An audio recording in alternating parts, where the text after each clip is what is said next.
Okay, so we'll start now. So welcome everyone.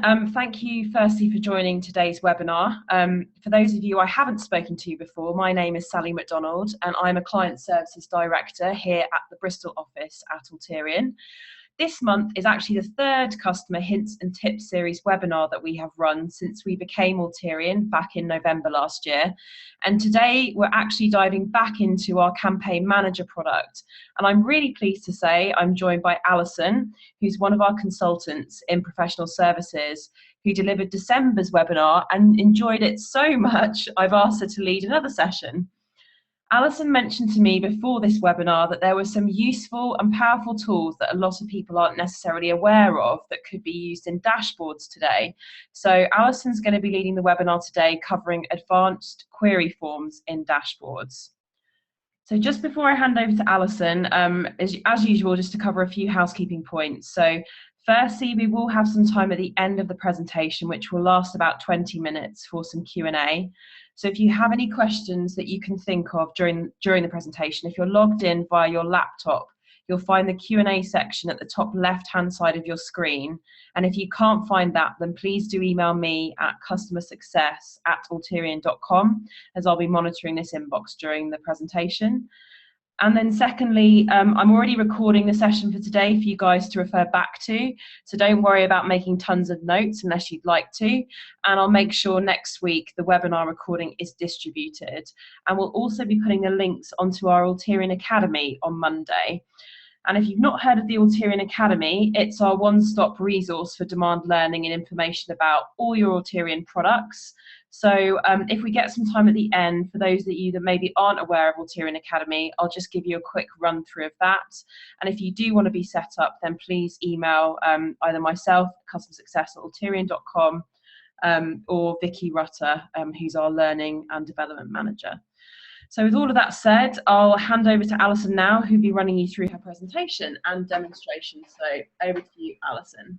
Great. Thank you for the introduction, Sally. And can you just confirm you can hear me all right and that you can see my screen moving right now? Yeah, looks good. Awesome. Thank you. All right. Good afternoon, everybody. Thank you for joining. So as Sally mentioned, what we're going to talk about today is query forms in the context of dashboards. So I'm assuming most people on the call have a general working knowledge of query forms being used as filters for dashboard reports. So we're actually going to focus on more advanced concepts today.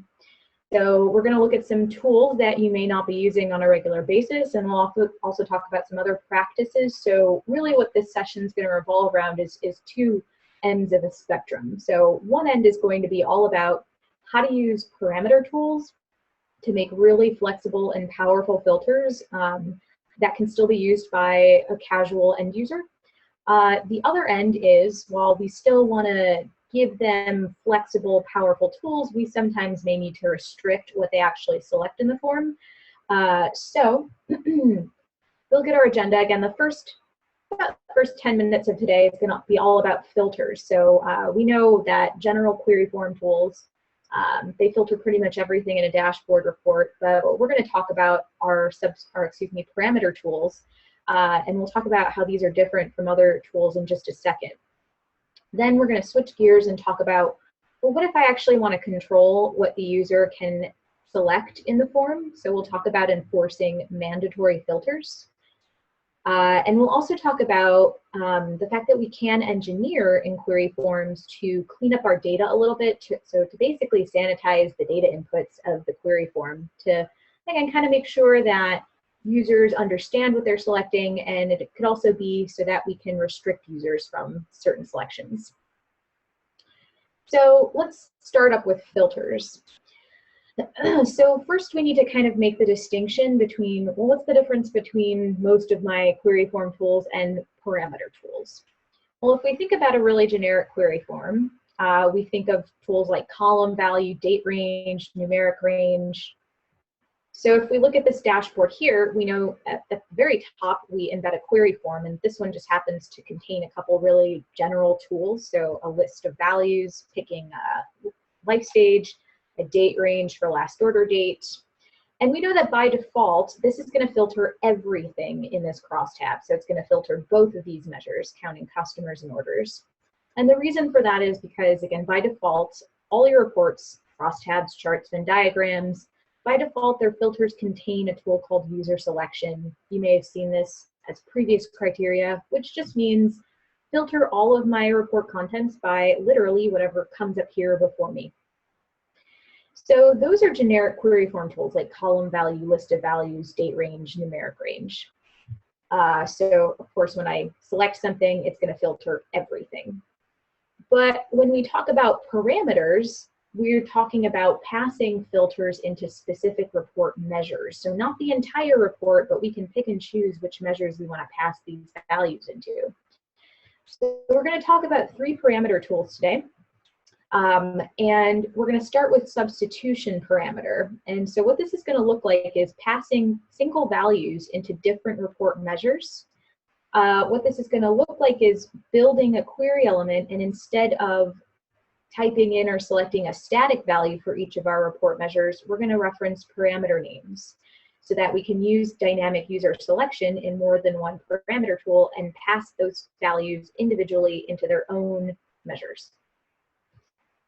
Okay, so we're going to start with a tool called substitution parameter, and we use this when we want to pass single values, so one value at a time, into different measures.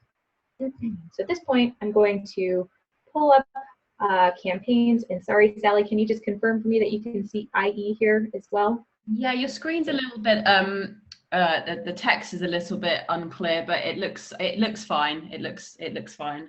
Okay, cool. All right, so what I'm going to do is open up a substitution parameter dashboard. So this just contains a really generic crosstab that is counting orders by channel. And actually, these 2 order count measures are exactly the same. So what we're going to do is talk about substitution parameter tools. So let me just pull those up. That's this tool here, substitution parameter. I'm going to open my query form and turn design on. And as you can see, we have 2 question tools. So basically, we want to take a year and pass it into the first measure, and take a different year, pass it into the second measure. So we can do a year-over-year comparison. If I flip this over, as you can see, I've got 2 substitution parameter tools here.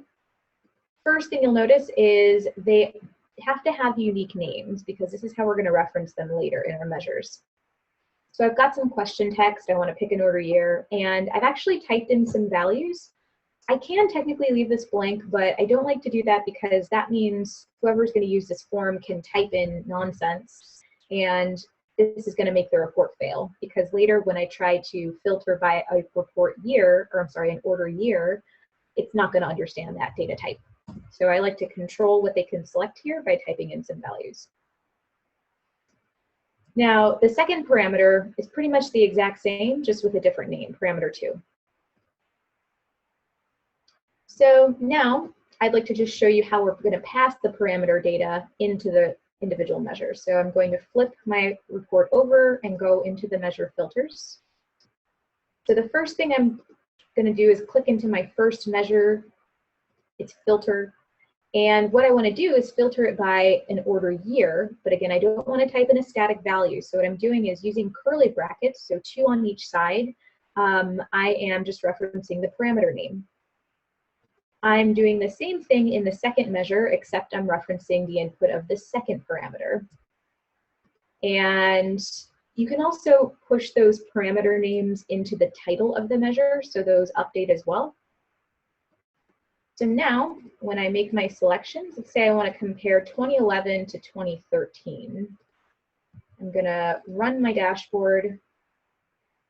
There's my 2011-2013 updated measure names. And I have 2 different counts here, 1.1 million, 2.2. And I'll just change that one more time so you can see those changes take place.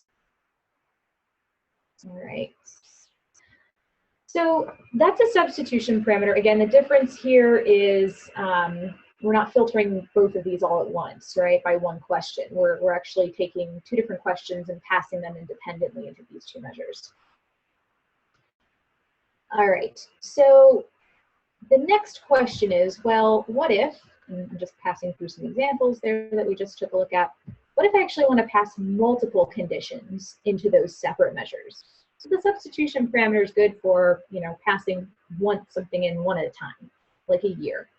But what if I want to filter those two measures by year and a channel, so online and store? Well, I could do it with substitution parameters, but an easier way is to use another tool called parameter box. So I'm going to move on to the next example. Similar crosstab where we have two order counts, and right now they're exactly the same because I haven't changed my filter yet. So if I open my query form, as you can see, I have 2 questions per measure now. So I don't want to filter by just year, I also want to include a channel. Let's take a look at the back of this form. And right away you can see that I have 2 parameter box tools in here. And just like with substitution parameter, I've given these a name. So just for the sake of keeping it all simple, A and B. So the parameter box is cool because with substitution parameter, I had to type the values in for selection, but with parameter box, I can actually use any of the other query form tools in here. So for instance, I can use the really user-friendly list of values tool, where I basically put all my order years out in a checkbox format. I can use my subheadings, I can use my column value to pick a channel. So the parameter box can enclose multiple query form tools. So I have the 2 parameter boxes, A and B, and now let's talk about how I pass that data into the measures. So I'm going to flip this over again, go into my measure filters. Now before with substitution parameter, we were passing in one value pretty much into one query element. Well, since the parameter box allows you to pass multiple stuff all at once, we actually use a tool, and that's called use parameter. So use parameter is going to pick up any parameters in this dashboard's query forms. So we have A and B up here. So I'm using use parameter to say filter me by parameter A. And for the second measure, I'm saying filter me by parameter B. Okay, so if I were to open this up, maybe I would like to first look at 2011 orders that were made online and versus 2012 orders that were made in store. So I'm going to run my dashboard. I have 2 different counts. So I have, again, 2011 online orders versus 2012 in-store orders. So again, substitution parameter is really nice for passing in the single value into a single query element. But parameter box is actually a little more sophisticated, and I find it to be more convenient because again, you can put multiple query form tools into a single box and pass it all into these measure filters all at once using use parameter. So again, the difference between parameter tools and pretty much the rest of the query form tools is something like column value is pretty much going to filter everything in a single report. But as soon as I put these tools in something like a parameter box, then I have the power to pass these filters into specific measures. Okay, so that's kind of the first part of today's session. That's one end of the spectrum, is enabling your users to make really complex, intelligent filtering decisions without this query form being too complicated here on the front end or on the front of the form. Now we're going to kind of switch gears. So we just talked about enabling the user to make really complex filtering decisions, but let's talk about the other side of that coin there. Sometimes we still have to restrict what the user selects so that they don't end up selecting something that isn't meaningful to them, or maybe a query form is being used for a campaign audience and we don't want them to select certain customers or contacts. So what we're going to talk about next is how to apply a mandatory filter. So this is actually done through a yes/no question. So you may already be familiar with this tool. Essentially, the yes/no question, I'm going to actually open that up right now, it's pretty much a segment to which the user can check a box to say, yes, include this segment logic, or no, just ignore it. So new dashboard, there's no parameter stuff in here, just a very simple crosstab counting customers and their orders via status and gender. I'll tell you right now that I have 1 million customers in this database, but right away I'm saying that I only am showing 733,000. If I look at my form, I don't have anything selected. So the obvious answer here is I have some kind of filter in place. So if I flip this form over, here's my, I have a very simple list of values question asking for life stage, but here's the yes, no that I was just talking about. So without anything special happening, this is basically a segment, okay, where we build up logic like we would in a segment. So you can do grouping in here, you can do engineering in here. So I'm looking at people who are mailable, they're at least 25, and they don't live in this zip code. So by default, what's going to happen is the user is just going to have a single checkbox to say, yes, include this complex set of logic, or no, ignore it. And you can have a label here. But in order to enforce this, what we do is we just check this always true box. So the first thing I'm going to do is actually get rid of the label here. So when I check always true, with no label, I don't see any hint of there being a filter here. But because it's always true, it's being enforced, whether the user likes it or not. So enforcing it is just a matter of saying always true. But then you have the question of, well, should I tell the user that I'm filtering this for them, or should I just make it invisible? I mean, that part is up to you. It depends on the permissions of your users and different groups and how much you want to reveal. So in order to just conceal it completely, all we do is we don't give it any question text. We just leave that text box blank.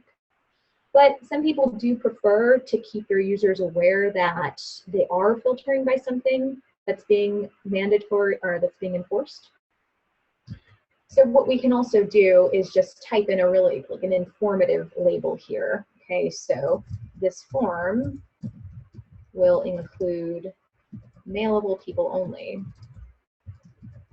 And of course I can say they're at least 25, they're not in that zip code. So when I say always true and I provide a label, still no checkbox because it's being enforced, but at least the user at this point understands that they're not going to be able to select this type of person. We're excluding people completely. And again, this could be because you're using a query form for a campaign audience and you don't want the user to be able to select non-contactable people. It could also just be because we don't want that kind of information included in these reports here. It might be irrelevant and it might not be very meaningful to the end user who's looking at these report results. So that's a mandatory filter. And again, that's done by making a yes/no question tool always true. Okay. Now, the final section of today's presentation kind of falls into the same vein there of sort of restricting or controlling how the user can select input for their dashboard filter. So what I'm going to talk about next is changing the columns that the users basically use to pick their answers.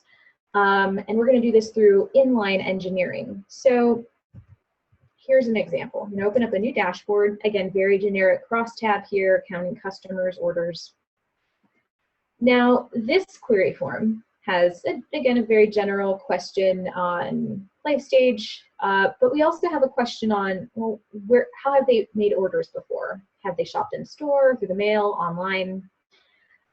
So first off, as an end user, I might not know what that means, okay?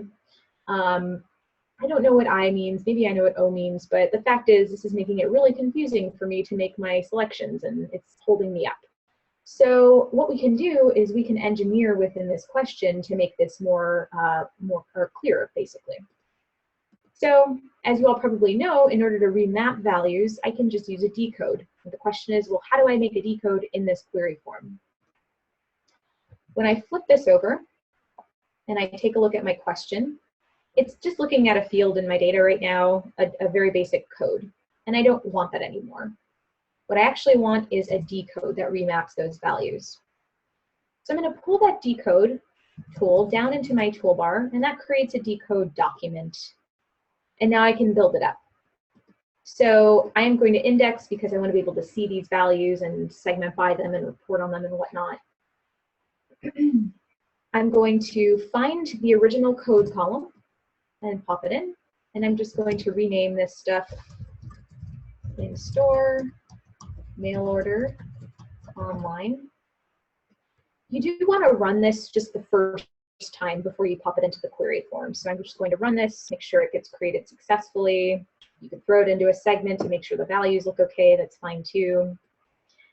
But it's a pretty simple column. I know what it looks like already. So I'm going to pull that processed decode and drop it into my column box. And now when I flip this over, I have a decoded column. So now, as the end user, I know exactly what these values mean. Nothing's holding me up. Again, that was an inline engineered field. So when we open this form and we run it, it's basically creating a new field specifically for this form. So that's one way to make the experience a little easier on the end users, is to just make sure that they understand exactly what the data they're using to select means. Now, to kind of go back to the concept of restricting what they can pick, we have one more question tool here, asking where the customers live. And we have a ton of different countries here. So maybe I only want the user to be able to select from 4 different countries. Well, if you think back to the yes/no question tool, we could technically say exclude people from these countries. But that doesn't restrict what the user can still see in this column picker, or in this column value box, okay? So what we're actually gonna do is another piece of engineering to basically hide some of these countries. So if I flip this over again and scroll down to our final question tool, it's just a column value. We're looking at just another field from a table. It's a household column called country name. And I don't want that. I want to manipulate this. So just like with the decode, I'm going to pick my engineering tool, and this just happens to be an expression. I'm going to index. This is basically just going to stay on the household table, and I'm going to take the country name field, drop it in my box, and this is at this point is just making a copy of that field. But what I want is a copy of this field, but only with a handful of countries. I want to hide all the other ones. So I'm just going to go through here, and I'm going to select some. So UK, United States, and then maybe Sweden and France. I'm going to grab these countries and drop them into my filter segment. Because it's an expression, we need to test that the syntax is okay, it's valid. So again, you want to run this just once before you pop it into the query form. So I'm going to run and make sure that gets created successfully. So now back in my final query form question, I can take that processed expression, drop it in, and then when I click into my box, I'm restricted to just these 4 countries. So again, I could have just excluded people from certain countries in a mandatory or always true yes/no, but that doesn't change the view of this column. So that's what we're doing. We're restricting the view. Okay? Technically, they could pick null, and then they could have people from Wales, right? But again, all this is doing is restricting the view. You could also throw in a yes/no and restrict the selection of other countries as well. But the fact is, when it comes to restricting or kind of controlling what the user can see to select their answers, the yes/no question tool is very helpful for enforcing mandatory filters and hiding them, or letting your user know you are filtering.